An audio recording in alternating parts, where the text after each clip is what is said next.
बिस्मिल्लाहिर्रहमानिर्रहीम अस्सलाम वालेकुम एवरीवन। आज हम बीजोरस्य का चैप्टर नंबर 8 करेंगे, स्किन एंड फेशिया। और चूँकि इंटीगुमेंट्री सिस्टम हिस्टोलॉजी में आपने पढ़ना है, जो कि माइक्रोस्कोपिक स्टडी है ऑफ द स्किन, तो वो वैसे भी आपने वहाँ पर पढ़ना है। तो यहाँ पर इस चैप्टर को हम ज़्यादा एक्सप्लेन नहीं करेंगे, पर यहाँ पर जो है हम इससे जो मेन इंपॉर्टेंट एमसीक्यू पॉइंट्स और वाइवा पॉइंट्स निकाल लेंगे चैप्टर से। और जो बाकी एक्सप्लेनेशन है, जिस तरह हमने प्रीवियस 7 चैप्टर्स में किया है, वो उसी की तरह नहीं करेंगे, पर यहाँ पर मेन इंपॉर्टेंट पॉइंट्स और चैप्टर के थ्रू क्विक जाएंगे। तो चैप्टर स्टार्ट करते हैं। सबसे पहले स्किन के बारे में कुछ चीज़ें आपको पता होनी चाहिए कि स्किन के 2 मेन लेयर्स होते हैं, एक होता है एपिडर्मस, एक होता है डर्मस। तो जो एपिडर्मस होता है वो एक्टोडर्मल इन ओरिजिन होता है, और उसी तरह उसमें एपिथेलियम होता है। कौन सा एपिथेलियम? Stratified squamous epithelium. और जो डर्मस होता है, इसके 2 लेयर्स होते हैं, एक होता है पेपिलरी लेयर और एक होता है रेटिकुलर लेयर। और ये जो है ओरिजिन में मेसोडर्मल इन ओरिजिन है, और इसी तरह इसमें कनेक्टिव टिश्यू प्रेजेंट होगी। तो ये एमसीक्यू पॉइंट्स हैं। और उसी के साथ ये याद रखने वाली बात है कि एपिथेलियम के 5 लेयर्स होते हैं। एक होता है स्ट्रेटम बेसिलस, स्पाइनोजम, ग्रेनुलोजम, ल्यूसीडियम, कॉर्नियम। इसको याद ऐसे रखना है कि इमेजिन कर ले कोई बंदा है जो कि लेट गया है क्लास में, तो टीचर उसको निकाल देगा। तो निमोनिक क्या है कि क्लास लेने गया सो बाहर कर दिया। तो स्ट्रेटम बेसिलस, स्पाइनोजम, ग्रेनुलोजम, ल्यूसीडियम और कॉर्नियम, इसी तरह याद रखना है 5 लेयर्स एपिथेलियम के। अच्छा, उसके साथ ये बात याद रखनी है कि जो नीचे वाला लेयर है स्ट्रेटम बेसिलस, इसको हम जर्मिनेटिव लेयर भी कहते हैं। क्यों कहते हैं? क्योंकि इसमें जो है न्यू सेल्स की प्रोडक्शन होती है, और वो सेल्स जो है फिर ऊपर की तरफ चले जाते हैं कॉर्नियम में, और वो फिर इसी तरह मुख्तलिफ एक दूसरे के ऊपर लाई करके इसी तरह पड़े रहते हैं। और फिर जो है यहाँ से शेड, जो ओल्ड सेल्स है वो यहाँ से शेड होंगे और न्यू सेल्स यहाँ पर पड़े रहेंगे। अच्छा, उसके बाद जो है डर्मस की 2 लेयर्स है, एक होता है पेपिलरी लेयर, एक होता है रेटिकुलर लेयर। जो पेपिलरी लेयर होगा वो इसी तरह से ब्लंट्स और प्रोजेक्शंस बनाएगा जो कि एपिथेलियम में फिक्स हो जाएंगे। और जो रेटिकुलर लेयर है, इसमें मुख्तलिफ बंडल्स होंगे फाइबर्स के। अच्छा, उसके बाद जो है जब हम फर्दर नीचे जाएंगे तो एक सुपरफिशियल फेशिया होगा, और उसके नीचे जो होगा डीप फेशिया होगा। जो सुपरफिशियल फेशिया है, इसमें मेजॉरिटी जो फैट्स है और लूज कनेक्टिव टिश्यू है वो प्रेजेंट होगा। और जो डीप फेशिया है वो टाइट कवरिंग होती है मसल्स की, और वो मुख्तलिफ स्ट्रक्चर्स बनाती है। वो हम यहाँ पर डिस्कस करते हैं कि जो सुपरफिशियल फेशिया होगा ये फैसिलिटेट करती है मूवमेंट्स ऑफ द स्किन को, क्योंकि वो लूज़ होती है और उसमें फैट्स और वो एडिपोज सेल्स ज़्यादा प्रेजेंट है। और उसके साथ जो है ये सॉफ्ट मीडियम है for the passage of the vessels and nerves. और उसके साथ जो है ये बॉडी हीट को कंजर्व करती है। क्यों करती है? क्योंकि वहाँ पर जो है फैट सेल्स प्रेजेंट है, और फैट सेल्स जो है बॉडी की हीट कंजर्वेशन में हेल्प करती है। अच्छा, उसके बाद डीप फेशिया की बात है। तो जो डीप फेशिया है ये मुख्तलिफ सेप्टास बनाती है, सेप्टास बिटवीन द मसल्स, और फिर वो मुख्तलिफ कंपार्टमेंट्स में डिवाइड हो जाते हैं मसल्स। मस्कुलोस्केलेटल सिस्टम में आपने इनको डिटेल से पढ़ना है। और उसके बाद जो शीट्स होती है मसल्स की, वो भी डीप फेशिया की मॉडिफिकेशन से बनती है। और उसके साथ जो रेटिनेकुला होता है, फ्लेक्सर रेटिनेकुला और एक्सटेंसर रेटिनेकुला। तो ये देख ले, यहाँ पर जो हमारे पास होता है फ्लेक्सर रेटिनेकुला, और यहाँ पर जो होता है एक्सटेंसर रेटिनेकुला। ये एक टाइट कवरिंग है मसल्स की, और जिसमें मुख्तलिफ स्ट्रक्चर्स पास होते हैं, तो वो भी बनता है डीप फेशिया के मॉडिफिकेशन से। अच्छा, उसके बाद जो एपिमीजियम, पीरीमीजियम, एंडोमीजियम जो हम डिस्कस कर चुके हैं, एक इंडिविजुअल मसल फाइबर की आउटर कवरिंग को हम एंडोमीजियम कहते हैं, और जो फेसिकुलाई, मसल फेसिकुलाई के आउटर टाइट कवरिंग को हम पीरीमीजियम कहते हैं, और इस तरह मुकम्मल मसल बंडल की आउटर कवरिंग को हम एपिमीजियम। तो वो सारे के सारे बनते हैं फ्रॉम द डीप फेशिया, क्योंकि वो जो आउटर कवरिंग है कनेक्टिव टिश्यू की, वो डीप फेशिया है असल में। अच्छा, उसके बाद जो इसी तरह एपिन्यूरियम और पेरिनोरियम और एंडोनोरियम जो कि नर्व की कवरिंग है, और इसी तरह जॉइंट्स में कैप्सूल और साइनोवियल मेम्ब्रेन और बर्सा, ये सारे के सारे जो है डीप फेशिया की मॉडिफिकेशन से बनते हैं। अच्छा, उसी तरह इंटरोशियस मेम्ब्रेन है जो प्रेजेंट है बिटवीन द 2 बोन्स, जिस तरह रेडियस और अल्ना है, और इसी तरह टिबिया और फेबुला है। तो वो जो मेम्ब्रेन है वो भी डीप फेशिया से बनता है। अच्छा, उसके बाद जो है आते हैं चैप्टर की तरफ। तो सबसे पहले इन्होंने स्किन के हवाले से बात की है, डिफिनीशन की। ये एक जनरल कवरिंग है of the entire external surface of the body, और ये it is continuous with the mucous membranes at the orifice of the body. ये बताया ना कि ये देख ले, ओरिफिस मतलब ओपनिंग है, तो ओपनिंग की इन साइड पे देख ले कि म्यूकस मेम्ब्रेन है, और आउटर साइड पे जो है स्किन है। तो ये एट द ओरिफिस जो ओपनिंग है वहाँ पर कंटिन्यूस होती है विद द म्यूकस मेम्ब्रेन। तो ये बताया है। अच्छा, ये बताया फिर कि चूँकि ये बहुत सारे फंक्शंस प्रोवाइड करता है ये जो स्किन है, तो इसको हम ऑर्गन भी कहते हैं। फिर सरफेस एरिया का बताया है कि एडल्ट में जो सरफेस एरिया है स्किन का वो 1.5 to 2 स्क्वायर मीटर है। अच्छा, उसके बाद पिगमेंटेशन की बात की है कि स्किन में जो है मुख्तलिफ पिगमेंट्स प्रेजेंट होते हैं। 5 पिगमेंट्स है, जिस तरह मेलानिन, मेलेनॉइड, केरोटीन, हेमोग्लोबिन और ऑक्सी हेमोग्लोबिन। तो इन मुख्तलिफ पिगमेंट्स की वजह से स्किन की फ़िज़िकल अपीयरेंस भी डिफरेंट होती है। तो हमें पता है जो मेलानिन है ये डार्क अपीयरेंस के लिए ज़रूरी है, तो जिसमें मेलानिन ज़्यादा होगा तो वो डार्क इन अपीयरेंस होगा। तो जो साउथ अफ्रीकन पीपल है उनमें मेलानिन ज़्यादा होता है। अच्छा, उसी तरह इस टॉपिक में इन पिगमेंट्स का बताया है और फिर ये बताया कि ये कहाँ कहाँ पर प्रेजेंट है। तो लेयर्स का मैं पहले भी बता चुका हूँ। जिस तरह इन्होंने बताया कि मेलानिन ब्राउन है और ये प्रेजेंट है in the germinative zone of the epidermis, जो बेजल लेयर था एपिडर्मस का सबसे नीचे वाला। अच्छा, उसके बाद मेलेनॉइड है जो कि मेलानिन की तरह है और ये through out the epidermis present है। केरोटीन है जो येलो टू ऑरेंज है और ये स्ट्रेटम कॉर्नियम में प्रेजेंट है और fat cells of the dermis में प्रेजेंट है, जिस तरह सुपरफिशियल फेशिया है उसके नीचे। और उसके साथ हेमोग्लोबिन है जो पर्पल इन कलर होता है, पर जब हेमोग्लोबिन के साथ ऑक्सीजन मिल जाता है तो वो रेड बन जाता है। और ये क्यूटेनियस वेसल, जो जहाँ पर भी क्यूटेनियस का जिक्र होगा तो मतलब स्किन की बात हो रही है। तो जो स्किन की वेसल्स हैं वो रेड है, क्यों? क्योंकि वो वहाँ का हेमोग्लोबिन ऑक्सीजनेटेड है। फिर ये बताया है कि जहाँ पर केराटिन थिन होगा तो स्किन की जो अपीयरेंस है वो रेड होगी, जिस तरह लिप्स है हमारे पास। और जहाँ पर वो केराटिन थिक होगा, जो palms skin of the palms है हैंड में और स्किन ऑफ द सोल्स है जो फुट में, तो वो थिक है केराटिन वहाँ का, तो वो वाइट इन अपीयरेंस है। अच्छा, उसके बाद थिकनेस की बात की है कि ओवरऑल स्किन की थिकनेस कितनी होती है, तो 0.5 to 3 मिलीमीटर होती है। अच्छा, उसके बाद स्ट्रक्चर बताया है कि स्किन के 2 लेयर्स होते हैं, एक एपिडर्मस एक डर्मस। तो ये सारी बातें मैं बता चुका हूँ कि जो एपिडर्मस होता है वो एवस्कुलर होता है, एक्टोडर्मल इन ओरिजिन होता है, इसके 5 लेयर्स होते हैं, बेजेलस, स्पाइनोजम, ग्रेनुलोजम, लिस्यूडियम, कॉर्नियम। और इस तरह रिप्लेसमेंट की बात की है कि किस तरह बेजेलस या जर्मिनेटिव लेयर में न्यू सेल्स बनते हैं और फिर वो ऊपर की तरफ आ जाते हैं। अच्छा, उसके बाद ये याद रखनी है बात कि जिस तरह हमारे पास सीएनएस में सेल्स थे फेगोसिटिक, कौन से सेल्स थे? माइक्रोग्लाया सेल्स थे वहाँ पर सीएनएस में फेगोसिटिक। और यहाँ पर स्किन में कौन से है? लैंगरहांस सेल्स है फॉर द फेगोसाइटोसिस। इस तरह जो मार्कल सेल्स है जो कि रिसेप्टर्स है, सेंसरी रिसेप्टर्स, तो वो प्रेजेंट है for the reception of the stimulus, sensory जो स्टिमुलस है। उसके बाद जो है डर्मस की बात की है कि जो नीचे वाला लेयर है जिसको हम कोरियम भी कहते हैं, जो डीप है, वस्कुलर है, मतलब ब्लड सप्लाई है, और उसके साथ जो है ये डिराइवेटिव है फ्रॉम दी मेसोडर्म।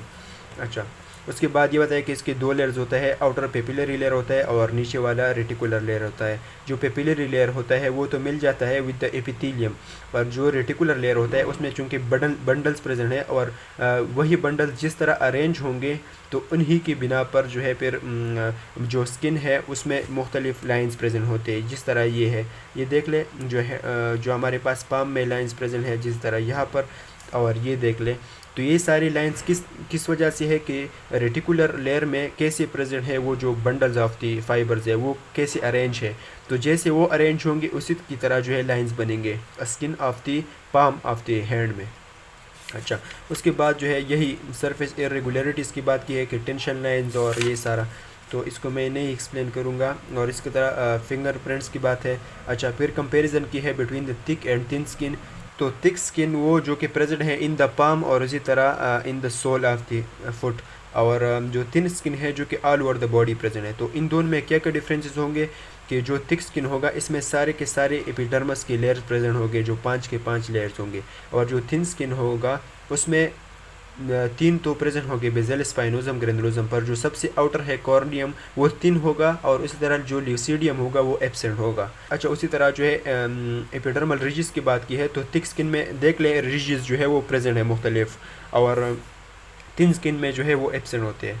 अच्छा, उसके बाद स्वेट ग्लैंड आपने याद रखना है कि जो पाम्स ऑफ दिस हैंड है और इस तरह सोल ऑफ द फुट है इसमें जो है स्वेट ग्लैंड्स जो है वो प्रेजेंट होते हैं, और मतलब ज़्यादा होते हैं, और थिन स्किन में कम होते हैं। अच्छा, उसके बाद जो है sebaceous glands and hair follicles and arrector pili जो मसल है वो यहाँ पर प्रेजेंट नहीं है। और एब्सेंट है, और थिन स्किन में जो है ये सारे के सारे प्रेजेंट है। अच्छा, सेंसरी रिसेप्टर्स तो हमें पता है कि पाम्स में जो है रिसेप्टर्स ज़्यादा होते हैं, और इसी तरह इसकी कंपैरिजन में जो है थिन स्किन में सेंसरी रिसेप्टर्स कम होते हैं। अच्छा, फिर अपेंडेजेस की बात की है कि एपिडर्मिस से मुख्तलिफ अपेंडेजेस निकलती है, जिस तरह हमारे पास नेल है, हेयर है, और मुख्तलिफ ग्लैंड्स है, स्वेट ग्लैंड्स और सेबेशियस ग्लैंड्स। नेल के बारे में बताया है कि देख लें, हमारे पास है नेल की प्लेट या नेल बॉडी, और ये जो है स्किन की फोल्ड है, तो जहाँ पर स्किन फोल्ड अटैच है विद द नेल, मतलब आउटर साइड पे, तो उसको हम कहेंगे एपोनिकियम। और जो इनर साइड पे नेल प्लेट अटैच है विद द नीचे वाला जो मसल है, तो उसको हम कहेंगे हाइपोनिकियम। और इसकी तरह जो है ये जर्मिनल मैट्रिक्स है, इसकी मतलब यहाँ से ग्रोथ होगी नेल की। और ये देख ले, जो वाइट रीजन होता है नेल में, उसको हम लेनुला कहते हैं, जो कि एवस्कुलर होता है। और इसी तरह ये छोटी छोटी बातें हैं, तो इसको एक लुक देना है। उसके बाद जो है हेयर की बात की है, तो हेयर भी एक अपेंडेज है, और उसकी स्ट्रक्चर और ये सारा इन्होंने यहाँ पर एक्सप्लेन किया है। तो शॉर्टली मैं बता दूँ कि ये हमारे पास है रूट हेयर का, और जो स्किन के आउटर हमें दिखता है उसको हम शेफ्ट कहते हैं, ये रूट हो गया, और ये जो है बल्ब है। अच्छा, ये जो बल्ब है इसके साथ ये जो मसल अटैच है, इसको हम कहते हैं एरेक्टर पाइलोरम मसल। तो ये इंपॉर्टेंट चीज़ है, और ये एक स्मूथ मसल है, और ये सप्लाई होती है बाई सिंपैथेटिक नर्वस सिस्टम। तो ये बात याद रखनी है। फिर इन्होंने मुख्तलिफ लेयर्स का बताया है, तो इसको एक लुक देना है आपने, वाल की कितने लेयर्स होते हैं और उसमें क्या क्या अटैच है। अच्छा, ये बात अब याद रखनी है कि जो एरेक्टर पाइलोरम मसल होती है वो कहाँ पर एब्सेंट है, मतलब कहाँ की हेयर है जहाँ पर एरेक्टर पाइलोरम मसल अटैच नहीं है। तो जो हेयर ऑफ द फेस है, हेयर ऑफ द एक्जिला है, आईलैशेस है, आईब्रोज है, इस तरह इंटीरियर नेरीज और एक्सटर्नल एडिटरी मेटस जो कि ईयर है, तो वहाँ पर जो हेयर होंगे वहाँ पर एरेक्टर पाइलोरम मसल अटैच नहीं होगा उनके साथ। तो ये MCQ पॉइंट्स के लिए ज़रूरी है। अच्छा, उसके बाद डेवलपमेंट की बात की है, तो जब बेबी पैदा हो जाता है और उसकी बॉडी के ऊपर जो हेयर होते हैं प्राइमरी हेयर, उनको हम लेनूगो कहते हैं, उन प्राइमरी हेयर को। और उसके बाद जब वो प्राइमरी हेयर चले जाते हैं और मजबूत हेयर निकल आते हैं सेकेंडरी हेयर, तो उनको हम वेलस कहते हैं। तो ये बात की थी यहाँ पर। उसके बाद ग्रोथ की बात की है कि हेयर कैसे ग्रो करता है, एट व्हाट रेट। तो रेट का बताया कि at the rate of 1.5 to 2.2 millimetre per week जो है, इतना इस रेट से वो ग्रो करता है। अच्छा, उसके बाद ये बताया है कि the life span of the hair varies from 4 months, कि कुछ हेयर की लाइफ स्पेन 4 मंथ्स है, जिस तरह आईलैशेस और एक्सिलरी हेयर है अप टू 4 ईयर, जिस तरह हेयर जो हेड के हेयर है स्काल्प के, वो अप टू 4 ईयर जो है वो प्रेजेंट होते हैं। तो ये लाइफ स्पेन का बताया। अच्छा, फिर कलर का, और अब जो है स्वेट ग्लैंड्स की तरफ आती है। तो स्वेट ग्लैंड्स में जो है 3 टाइप्स है, ये आप मैं पेज से समझा दूं। एक होता है हमारे पास मीरोक्राइन और ईक्राइन ग्लैंड्स, एक होता है एपोक्राइन और एक होता है होलोक्राइन। तो जो मीरोक्राइन ग्लैंड होगा उसमें ऐसा होगा कि ये हमारे पास सिल है, तो इससे वेसिकल्स के थ्रू जो है सिक्रीशन होगी, और इसमें सिल साइटोप्लाज्म और सेल की अपना कोई नुकसान नहीं होगा, बस वेसिकल्स बन जाएंगे और वो सिक्रीट हो जाएंगे, जिस तरह मेजॉरिटी ऑफ द बॉडी में प्रेजेंट है ग्लैंड्स। और एक होता है एपोग्राइन ग्लैंड्स, वो ग्लैंड्स जिसमें सेल के साइटोप्लाज्म का भी एक हिस्सा सिक्रीट हो जाता है, तो उसको हम कहेंगे एपोक्राइन ग्लैंड्स। अच्छा, उसके बाद इसको याद आप ऐसे रख ले कि इसमें पी है ना प्रेजेंट साइटोप्लाज्म, मतलब साइटोप्लाज्म का कोई हिस्सा इसमें सिक्रीट हो रहा है। अच्छा, उसके बाद होलोक्राइन की बात है कि मतलब इसमें पूरा का पूरा सेल इसी तरह जो है वो डिसइंटीग्रेट हो जाएगा, और फिर वही जो है वो फिर सिक्रेट हो जाएंगे, जिस तरह हमारे पास सेबेशियस ग्लैंड है। तो एग्जांपल्स आपने याद रखनी है कि होलोक्राइन ग्लैंड्स के एग्जांपल्स हमारे पास सेबेशियस ग्लैंड है। जो एपोक्राइन ग्लैंड्स है इसके एग्जांपल्स हमारे पास जो हेयर है वो ऑफ द एक्जिला और hair of the inguinal region, जो रिप्रोडक्टिव एरिया है वहाँ पर जो हेयर प्रेजेंट है वहाँ से जो सिक्रेशन होगी वो थ्रू एपोक्राइन ग्लैंड्स होगी। और जो मेरोक्राइन ग्लैंड जो कि मेजॉरिटी ऑफ दिस बॉडी जो स्किन है वहाँ पर जो ग्लैंड्स प्रेजेंट है वो मेरोक्राइन है। तो होलोक्राइन सेबेशियस ग्लैंड हो गए, एपोक्राइन जो मेनली एक्जिला और जो पेरिनियल रीजन की जो ग्लैंड्स है वो एपोक्राइन हो गए, और इसी तरह जो मेरोक्राइन और इक्राइन जो कि मेजॉरिटी ऑफ दी ग्लैंड्स है ऑफ दी बॉडी। अच्छा, अब यहाँ पर इन्होंने इक्राइन ग्लैंड का बताया है, और फिर एपोक्राइन का, और फिर जो सेबेशियस ग्लैंड है उनका, और फिर यहाँ पर इस टेबल में जो है डिफ्रेंशिएशन की है between the eccrine and apocrine. क्या बताया हमारे पास कि जो ईक्राइन होता है ये थ्रू आउट द लाइफ इसकी एक्टिविटी होती है, और जो एपोक्राइन है इसकी एक्टिविटी एट द प्यूबर्टी जो है वो एक्टिव होता है। अच्छा, ये बात अब याद रखनी है कि जो एपोक्राइन ग्लैंड है इसकी वो मुख्तलिफ smell, kind of smell and kind of order होता है जो कि एनिमल में मुख्तलिफ एनिमल को अट्रैक्ट करते हैं, और यही पे रिस्पॉन्सिबल होता है for the sexual activity and mating. उसके बाद जो है ओपनिंग की बात की है कि जो स्वेट पोर है उसके थ्रू इक्राइन ग्लैंड जो है वो सिक्रेशन उनकी होती है, और जो एपोक्राइन है उनका अराउंड द हेयर शेफ्ट होता है।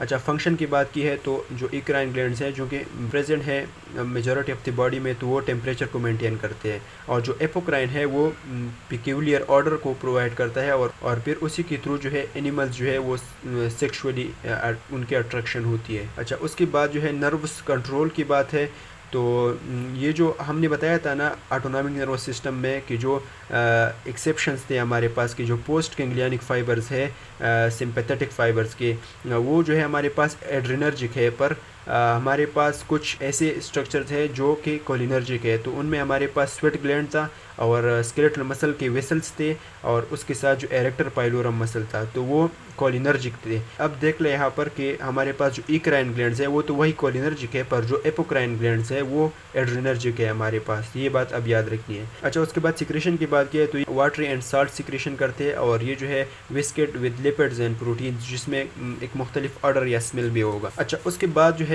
इन्होंने इक्राइन ग्लैंड को एक्सप्लेन किया है, तो वो मैं पहले भी बता चुका हूँ कि ये मेजॉरिटी ऑफ द स्किन में प्रेजेंट है, और उसके साथ ये बताया कि जो कॉइल्ड पार्ट होता है ग्लैंड का उसको हम बॉडी कहते हैं, जो कि स्किन में इनसाइड प्रेजेंट है, और जो ट्रांसवर्स जो आउटर इसी तरह का वो है इसको हम डक्ट कहते हैं। अच्छा, लोकेशन की बात की है तो ये बताया कि ये मोस्ट न्यूमरस है इन द पाम्स और सोल्स, और उसी तरह जो है लेस न्यूमरस है इन द नेक एंड बैक। पर ये बात याद रखनी है कि मेजॉरिटी ऑफ द बॉडी में जो है ये प्रेजेंट है। और ये जो बात की है कि the glands are large in the axilla and groin, हमने तो बताया था कि एक्सिला और ग्रोइन की जो रीजन है वहाँ पर तो एपोक्राइन प्रेजेंट है। हाँ, तो ऐसी ही बात है कि वहाँ पर एपोक्राइन प्रेजेंट है मेजॉरिटी, पर अगर वहाँ पर ये प्रेजेंट है इक्राइन तो उनकी साइज़ जो है वो लार्ज है, कम मकदार में होंगे पर उनकी साइज़ जो है वो लार्ज होगी। अच्छा, उसके बाद जो है the eccrine glands are merocrine in nature, eccrine को मेरोक्राइन भी कहते हैं, और वही वाटर सिक्रेशन जो है उनकी होगी, बाकी सिल्क के साइटोप्लाज्म या सिल्क के डिसइंटीग्रेशन या वो नहीं होगी। अच्छा, उसके बाद कंट्रोल की बात की है तो ये कोलिनर्जिक है,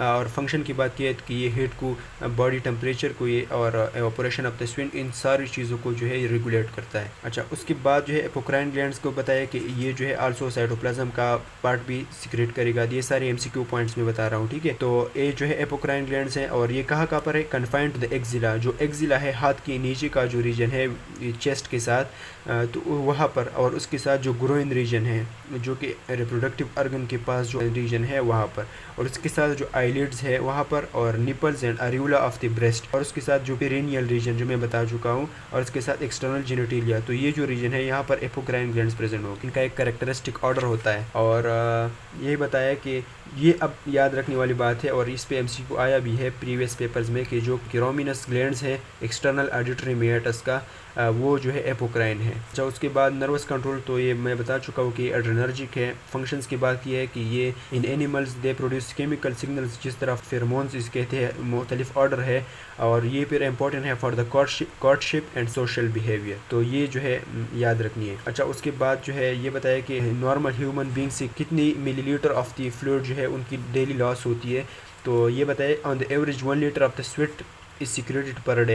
Another 400 ml of water is lost through the lungs, जब हम ब्रीथिंग करते हैं, और उसके साथ जो है 100 ml थ्रू द फीसिस। तो ये तो वेरी करता है ना कि अगर बहुत ज़्यादा गर्मी है तो ज़्यादा सिक्रेशन होगी स्वेट की, और अगर ज़्यादा बंदा सांस ले रहा है तो ज़्यादा ब्रीथिंग में जो है वाटर की लॉस होगी। तो ये एक एवरेज सी बात की है इन्होंने। अच्छा, उसके बाद सेबिशियस ग्लैंड्स का बताया कि ये जो है हमारे पास होलोक्राइन है, और ये जो है ऑयली सिक्रेशन है जो कि स्किन में प्रेजेंट है, और ये जो ग्लैंड्स है ये पाम्स और सोल्स में प्रेजेंट नहीं होते, और ये ऑयली सिक्रेशन करते हैं और ऑल ओवर द बॉडी, और इनके फंक्शन ये है कि ये स्किन को लुब्रिकेट करते हैं। अच्छा, उसके साथ ये बात की है कि जो सेबिशियस ग्लैंड्स होते हैं उनके डक्ट्स जो होते हैं हेयर फॉलिकल में ओपन हो जाते हैं, पर कुछ अर्गन्स ऐसे होते हैं जहाँ पर जो सेबेशियस ग्लैंड्स है वो डायरेक्टली ओपन होते हैं to the surface of the skin. तो कौन कौन सी जगह है जहाँ पर जो है हमारे पास सेबेशियस ग्लैंड्स के जो डक्ट्स है वो ओपन होते हैं directly to the surface of the skin? तो हमारे पास है sebaceous glands of the lips, और उसके साथ जो ग्लैंड्स पेनिस है, जो रिप्रोडक्टिव ऑर्गन का टिप है मेल का, उसको हम ग्लैंड्स पेनिस कहते हैं। और उसके साथ जो है inner surface of the prepuce, जो कि फीमेल रिप्रोडक्टिव ऑर्गन की बात हो रही है, उसके साथ लेबिया माइनोरा वहीं पर, और उसके साथ जो nipple and areola of the breast and tarsal glands of the eyelids. तो ये यहाँ पर जो सेबेशियस ग्लैंड्स है वो डायरेक्टली ओपन होते हैं to the surface of the skin, और जो बाकी की रीजन्स की सेबेशियस ग्लैंड्स है वो हेयर फॉलिकल को उनके डक्ट्स ओपन होते हैं। अच्छा, उसके बाद ये बात की है कि sebaceous glands holocrine in nature होते हैं, और इनमें जो है सिल्क की डिसइंटीग्रेशन हो जाती है और फिर वो थ्रू वेसिकल जो है सिक्रेट हो जाते हैं। अच्छा, नर्व कंट्रोल इनकी थ्रू एंड्रोजन्स होती है, और उसके साथ फंक्शंस, तो ये लुब्रिकेट करता है स्किन को, और जो सिक्रेशन होती है उस फ्लूइड को हम सीबम कहते हैं, जो एसिडिक इन नेचर होता है और साथ में जो बैक्टीरिया और उनकी डेथ भी काज कर देता है। अच्छा, उसके बाद ये बात है कि sebum makes the skin waterproof, water evaporates from the skin but the fats and the oils are absorb in by it. अच्छा, उसके बाद फंक्शंस बताए हैं स्किन की, तो ये आसान सी बात है कि स्किन प्रोटेक्शन प्रोवाइड करता है, इम्यून प्रॉपर्टीज़ है, रिफ्लेक्स सेक्शन में, उसके साथ जो है सेंसरी और regulation of the body temperature और absorption, oily substances are freely absorb by the skin. तो ये हम यहाँ पर डिस्कस कर चुके हैं, जिसकी सीबम की जो वाटर है वो तो एवापोरेट हो जाएंगे, पर जो फैट्स एंड ऑयल्स है जो कि रिक्वायर्ड है फॉर द बॉडी वो एब्जॉर्ब उनकी हो जाएगी, एब्जॉर्प्शन। अच्छा, उसके बाद ये सिक्रेशन एंड एक्सक्रीशन का आपको पता होना चाहिए कि जो सिक्रेशन होगा वो यूज़फुल होगा, जिस तरह मतलब हार्मोन्स जो है सिक्रेट होते हैं फ्रॉम द वेरियस ग्लैंड्स, तो उनको सिक्रेशन में आते हैं, और जो एक्सक्रीशन होते हैं वो वेस्ट प्रोडक्ट्स की जब रिमूवल होती है फ्रॉम द बॉडी, जिस तरह फीसिस है और यूरिन है, तो वो हमारे पास एक्सक्रीशन में आते हैं। अच्छा, अब रेगुलेशन ऑफ द पीएच की बात है, और सिंथेसिस विटामिन डी की सिंथेसिस में भी हेल्प करता है स्किन, और ये छोटी छोटी बातें हैं कि ये क्लोराइड को भी स्टोर करता है। उसके बाद जो है ब्लड सप्लाई की बात की है, हम डिस्कस कर चुके हैं कि जो डर्मस है वो वस्कुलर है और जो एपिडर्मस है वो एवस्कुलर है। तो एपिडर्मस को जो सप्लाई होगी वो थ्रू डिफ्यूजन होगी। अच्छा, तो अब नर्व सप्लाई की बात की है, तो यहाँ पर जो है सेंसरी एंडिंग्स का बताया है कि कौन कौन सी सेंसरी नर्व एंडिंग्स होती है स्किन में, और मोटर नर्व फाइबर जो होते हैं वो ऑटोनॉमिक होते हैं स्किन में, और वो सूडोमोटर होते हैं, मतलब वो कंट्रैक्शन करता है और इन स्वेट ग्लैंड्स की जो एक्टिविटी है उनको इन्हांस करते हैं, और उसके साथ जो है वेसोमोटर होता है कि वो जो वेसल्स है वो उनको कॉन्ट्रैक्ट करते हैं। अच्छा, उसके बाद कौन कौन सी सेंसरी नर्व एंडिंग्स होते हैं स्किन में, तो जो फ्री नर्व एंडिंग्स हैं रिसेप्ट करते हैं पेन और टेम्परेचर को, और उसके साथ जो मार्कल डिस्क है जो कि प्रेजेंट है इन द स्ट्रेटम बेसिलस, और ये मैकेनो रिसेप्टर्स है कि टच की रिसेप्शन करेंगे। उसके बाद जो है मेसनर कार्पसल्स जो कि 2 पॉइंट डिस्क्रिमिनेशन जो करते हैं उनकी रिसेप्शन करेंगे। और अच्छा, उसके साथ जो है पेसिनियन कार्पसल जो कि प्रेशर को रिसेप्ट करेंगे, और रफिनिस एंडिंग्स जो कि सेंसिटिव टू हीट होते हैं, और क्रॉस बल्ब जो कि डर्मिस में प्रेजेंट है और कोल्ड को डिटेक्ट करते हैं। तो ये आपने याद रखने हैं, ये एमसीक्यू इससे आ सकता है इनमें से किसी पर। अच्छा, यहाँ पर जो है एक कंडीशन है एलोपेशिया। एलोपेशिया वो कंडीशन होता है जब कोई बंदा जो है हेयर लॉस कर देता है, तो इस कंडीशन को हम एलोपेशिया कहते हैं। अच्छा, यहाँ पर अब बात की है फेशिया की, क्या स्किन के डर्मस के नीचे हमारे पास सुपरफिशियल फेशिया होगा और उसके नीचे जो है डीप फेशिया होगा। तो जो सुपरफिशियल फेशिया होगा इसके डिस्ट्रीब्यूशन की बात की है, और फिर इनके फंक्शंस के हवाले से बातें की है। तो डिस्ट्रीब्यूशन इसकी ऐसी होगी कि ये फैट्स, चूँकि ये फैट्स है और लूज कनेक्टिव टिश्यू है, तो ये कहाँ पर प्रेजेंट होगा, जो ग्लूटियल रीजन है, लंबर रीजन है, फ्लैंक्स जिसे कहते हैं, और उसके साथ जो फ्रंट्स ऑफ द थाइज है और एंटीरियर एब्डोमिनल वॉल है। मेल में जो है मेजॉरिटी आप देखते हो ना कि मेल्स की पेट निकली हुई है, तो उनके एब्डोमिन में जो है फैट्स प्रेजेंट होगा, जो सुपरफिशियल फेशिया है वहाँ पर ज़्यादा होगा। और जो फीमेल है, ये लिखा है कि in females the fat is in the superficial fascia of the lower abdomen, और उसके साथ जो अपर थाइज है whereas in the male it is in the inside of the abdominal cavity. के मेल में जो है इनसाइड द एब्डोमिनल कैविटी है, और जो फीमेल है उनमें जो है superficial fascia of the lower abdomen, और उसके साथ जो अपर थाइज है, तो वहाँ पर सुपरफिशियल फेशिया ज़्यादा वो होगा। अच्छा, उसके बाद जो है ये बताया है कि फीमेल में जो है fat more abundant and more evenly distributed है एज़ कम्पेयर टू मेल्स। और ये बताया कि फ़ैट कहाँ पर एब्सेंट होगा, तो आईलिड्स में, एक्सटर्नल ईयर में, पेनिस में और स्क्रूटम में फ़ैट एब्सेंट होगा। और the subcutaneous layer of the fat is called panniculus adiposus. तो ये बात की है। अच्छा, उसके बाद ये बात की है कि जो फैट है इसकी क्या फंक्शंस है, और क्या फंक्शंस है इसके, तो हमें तो पता है कि जो हॉलो स्पेसेस होती है जिस तरह एक्जिला है, ऑर्बिट्स है और इशियोरेक्टल फोसा है, तो इन खाली जगहों को जो है ये एडिपोज टिश्यू जो है फिल करते हैं। और क्या फंक्शन है कि fat present around the kidneys in abdomen support these organ, की किडनीज को भी सपोर्ट करता है। अच्छा, उसके बाद जो है टाइप्स ऑफ द फैट्स का बताया है कि फैट्स के दो टाइप्स होते हैं, एक होता है येलो फैट, एक होता है ब्राउन फैट। तो जो येलो फैट होता है जो प्रेजेंट होता है in the majority of the adult bodies human में। और येलो फैट में और क्या होगा कि इसमें इसके जो सेल्स होंगे वो एक होंगे और इसमें मतलब एडिपोज टिश्यू प्रेजेंट होगा। और जो ब्राउन फैट्स की जो सेल्स होंगे वो छोटे छोटे होंगे और बहुत सारे होंगे। और येलो जो है ये प्रेजेंट होता है इन द एडल्ट ह्यूमंस, और जो ब्राउन होता है ये हमारे पास बच्चों में प्रेजेंट होता है। और इसके साथ जो है हाइबरनेटिंग एनिमल्स जो होते हैं जो कि हाइबरनेशन करते हैं तो उनमें प्रेजेंट होता है। अच्छा, उसके बाद जो है इंपॉर्टेंट फीचर्स का बताया है कि जो सुपरफिशियल फेशिया है ये कहाँ पर मोस्ट डिस्टिंक्ट है, तो lower part of the interior abdominal wall, perineum and limbs. इस तरह ये तीन कहाँ पे होता है, तो जो dorsal aspect of the hand है एंड फीट, उसके साथ sides of the neck, face. तो ये देख ले यहाँ पर जो है dorsal aspect of the hand है, तो यहाँ पर जो है सुपरफिशियल जो फेशिया है वो 3 है। और ये डेंस कहाँ पे, जो स्कार्प है हमारे पास और उसके साथ पाम्स है और सोल्स है। तो ये आपने एक लुक देना है। अब इम्पोर्टेंट पॉइंट, इट कंटेन्स कि सुपरफिशियल फेशिया में क्या क्या होता है। जो सबक्यूटेनियस मसल्स है, तो फेस में जो मसल्स फॉर द एक्सप्रेशन है, नेक में जो मसल है प्लेटिस्मा और स्क्रूटम जो डार्टस मसल है, तो वो इसी में प्रेजेंट होते हैं। और इसके साथ जो मेमोरी ग्लैंड्स है और डीपली सिचुएटेड स्वेट ग्लैंड्स है जो डर्मस से भी नीचे आते हैं टुवर्ड्स द सुपरफिशियल फेशिया। और उसके साथ जो localised groups of the lymph nodes होते हैं और क्यूटेनियस नर्व्स एंड वेसल। तो ये जो सारी चीज़ें हैं ये सुपरफिशियल फेशिया में प्रेजेंट होते हैं। अच्छा, उसके बाद जो है फंक्शन का बताया, तो फंक्शंस में बता चुका हूँ पहले कि ये मूवमेंट को फैसिलिटेट करते हैं। उसके साथ जो सॉफ्ट मीडियम है for the passage of the vessel and nerves, और उसके साथ बॉडी हीट को जो है ये एब्जॉर्ब करते हैं। अच्छा, उसके बाद डीप फेशिया, तो डीप जो फेशिया है इसमें कोई फैट नहीं होगी, ये आपने याद रखनी बात। Deep fascia is tough in elastic fibrous sheet की, ये मुख्तलिफ शीट बनाते हैं और उसके साथ जो है इसमें कोई फैट नहीं होगा। उसके बाद जो है ये बताया है कि कहाँ पर ये डिस्ट्रीब्यूट हुआ है, तो ये बेस्ट डिफाइन होता है इन द लिम्स, क्योंकि वहाँ पर ये act as a tight trouser और it forms a tough tight sleeves and in the neck it forms the collar. अच्छा, उसके बाद ये बताया कि it is absent in the trunk and the face, कि ट्रंक और फेस में जो है ये एब्सेंट है। तो जो फेस में एब्सेंट है तो इसके फ़ायदा ये है कि हम आसानी से फेशियल एक्सप्रेशंस दिखा सकते हैं और इसके साथ मेस्टिकेशन कर सकते हैं। और उसके साथ ट्रंक में एब्सेंट है तो इसका फ़ायदा ये है कि ये आर्गन की जो एक्सपेंशन है वो आसानी से हो जाती है। अच्छा, अब इम्पोर्टेंट फीचर्स बताइए कि ये कहाँ पर मोस्ट इम्पोर्टेंटली प्रेजेंट है। तो ये बताया है कि जो extensions of the deep fascia कौन कौन से हैं, कि जो इंटरमस्कुलर सेप्टास है, देख लें हमारे पास ये हमारे पास बाइसेप है, ये हमारे पास ट्राइसेप है, ये ह्यूमरस है। तो ये जो हमारे पास सेप्टास बने हैं ये देख लें मीडियल इंटरमस्कुलर सेप्टा और ये लेटरल इंटरमस्कुलर सेप्टा, तो ये बनते हैं इस डीप फेशिया की वजह से। और इसकी वजह से जो है फिर देख ले आर्म डिवाइड हो गया एंटीरियर कंपार्टमेंट में और पोस्टीरियर कंपार्टमेंट में। अच्छा, और उसके बाद साथ जो है रेटिनेकुला मैं बता चुका हूँ। उसके साथ जो एपोन्यूरोसिस है, पाल्मर और प्लांटर एपोन्यूरोसिस जो कि mainly required for the protection of the nerves and blood vessels है, तो वो सारा बनता है इन्हीं डीप फेशिया की वजह से। तो इसके ऊपर एमसीक्यूज़ आते हैं, बहुत सारे एमसीक्यूज़ के ऊपर पॉसिबल है।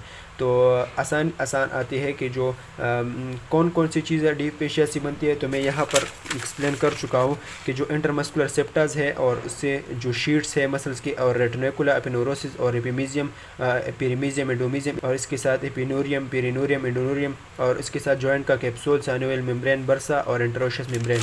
तो ये सारा मैं पहले भी बता चुका हूँ कि इससे एमसीक्यू आ सकता है कि ये सारे जो चीज़ें हैं ये डीप फेशिया से बनते हैं।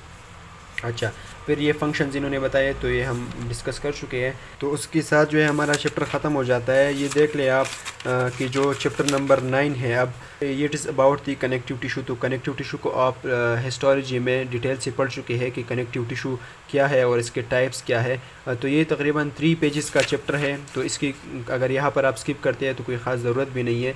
पर जो इम्पोर्टेंट चैप्टर्स थे वो तो फर्स्ट 8 चैप्टर्स थे, और स्पेशली जो फर्स्ट 4 चैप्टर्स थे वो बहुत ज़्यादा इंपॉर्टेंट है for MCQs and for the viva.